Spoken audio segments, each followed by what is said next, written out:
We can speak to Akaash Maharaj, a Director of Policy at Nature Canada. Hello to you, Akaash. Thank you for speaking to Paris Direct.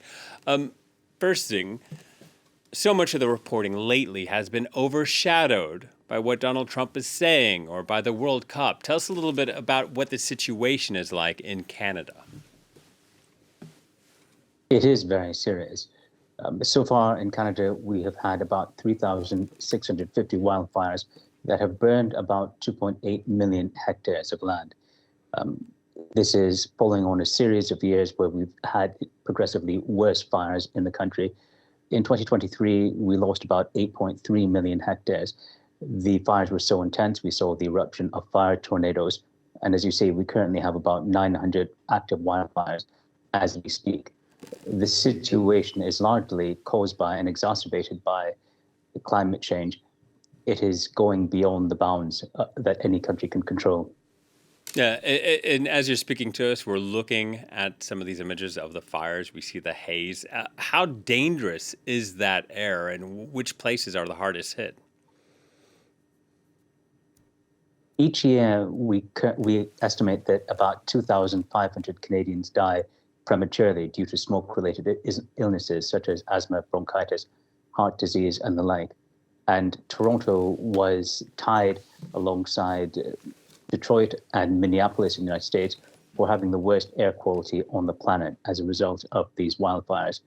It is dire. And one thing I wasn't aware of until we were looking at this closer, Canada is warming much faster than the global average. I think twice the global rate. In Canada, is there a political will to confront climate change? I think all countries have struggled with this, Canada not least of it.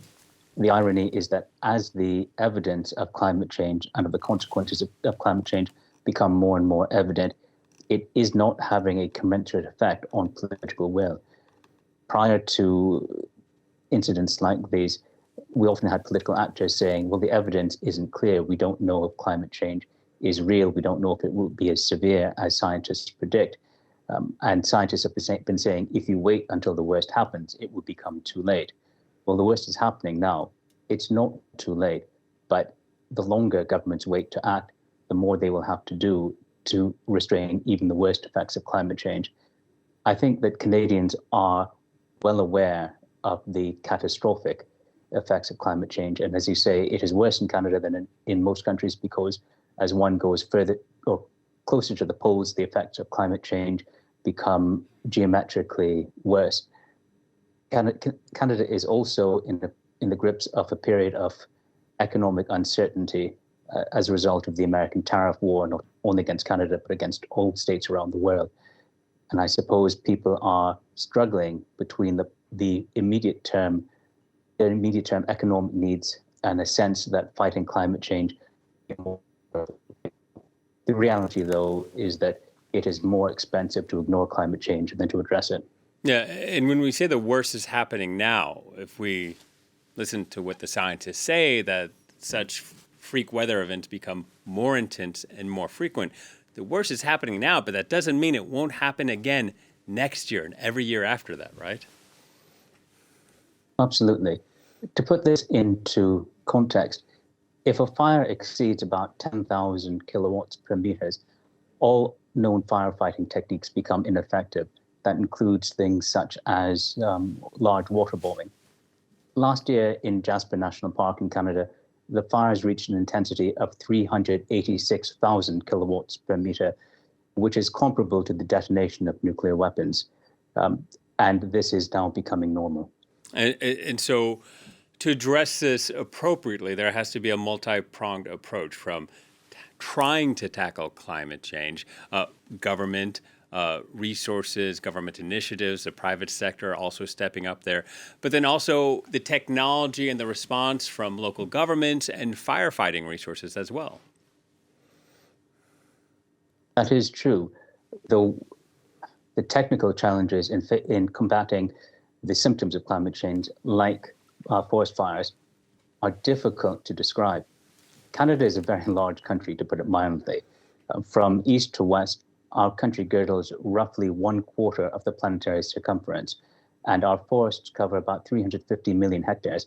That is roughly 20 times the entire land surface area of France and comparable to the total size of the European Union. In a country of this scale, forest fires, when they break out, are often huge. And in addition to that, they can be too remote, too large, and too intense to be fought effectively with any known technology. The only real way to contain forest fires is to prevent them from starting in the first place. And they are breaking out with increasing intensity, largely as a result of climate change. The fact that temperatures are higher now in Canada, which means that the wildfire season is longer, the forests are drier, and the risk of lightning strikes igniting that forest become much, much higher. There is no technological solution to these wildfires. The only solution is to mitigate the worst effects of climate change so that we have fewer fires and those fires are less intense.